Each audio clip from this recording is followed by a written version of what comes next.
Hello friends, movie sneak சேனல்ல நான் upload பண்ணியிருக்க வீடியோ சிங்கிள் ஒயிட் ஃபீமேல். இந்த ஃபிலிம் 1992ல ரிலீஸ் ஆன American psychological thriller movie. So இந்த ஃபிலிம்ல ஹீரோயின் இருக்காங்க. அவங்களுக்கு வந்து தனியா இருக்கும் அப்படின்னு கவலையா இருக்கு. அதனால அவங்களோட பெரிய அபார்ட்மெண்ட்டை வாடகைக்கு விடுறாங்க. ஸோ நல்ல ஃப்ரெண்ட் கிடைச்சா சந்தோஷமா இருக்கும்னு நினைக்கிறாங்க. ஒரு பொண்ணு வராங்க. ஓகே, இவங்க ரொம்ப கைண்ட் ஹார்ட்டடா இருக்காங்க அப்படின்னு நினைச்சிட்டு இவங்க வந்து வாடகைக்கு விடுறாங்க. பட் நம்ம வந்து don't judge a book by its cover அப்படின்ற மாதிரி ஒருத்தங்க சொல்றதை வச்சு நம்ம அப்படியே நம்பவே கூடாது. எப்பவுமே நிறைய பேருக்கு நிறைய சீக்ரெட்ஸ் இருக்கு. அத கண்டுபிடிக்கிறதுக்குள்ள லைஃபே வந்து லாஸ் ஆயிடுது. அதுதான் இந்த படத்தோட ஸ்டோரி. ஸோ அந்த வாடகைக்கு வந்த பொண்ணு வந்து பேர்ல இருந்து எல்லாமே பொய் தான் சொல்லியிருக்காங்க. ஸோ கூட இருக்க பொண்ணு அந்த ஹீரோயினை எந்த அளவுக்கு அஃபெக்ட் பண்றாங்க, அவங்களோட ப்ரொஃபஷனா இருக்கட்டும், பர்சனல் லைஃப் இருக்கட்டும், எல்லாத்தையுமே எவ்வளோ ஸ்பாயில் பண்றாங்க. கடைசியில அது ஒரு மர்டர்ல முடியுது.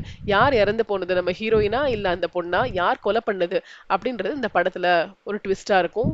ஸோ படம் வந்து ஒரு கேட் அண்ட் மவுஸ் கேம் மாதிரி நடக்கும். அண்ட் ஹியூமன் பீயிங்ஸ் எவ்வளோ டிஃப்ரெண்டாக இருக்காங்க அப்படின்றத தெரிஞ்சுக்கலாம். ஆல்வேஸ் நம்ம கேர்ஃபுல்லாக இருக்கணும் அப்படின்ற மாதிரி ஒரு படம் இது. ஸோ படம் ரொம்ப இன்ட்ரெஸ்டிங்காக இருக்கும். கண்டிப்பாக நீங்களும் என்னோட சேனலில் பாருங்கள். அண்ட் மறக்காமல் சப்ஸ்கிரைப் பண்ணுங்கள். தேங்க்யூ.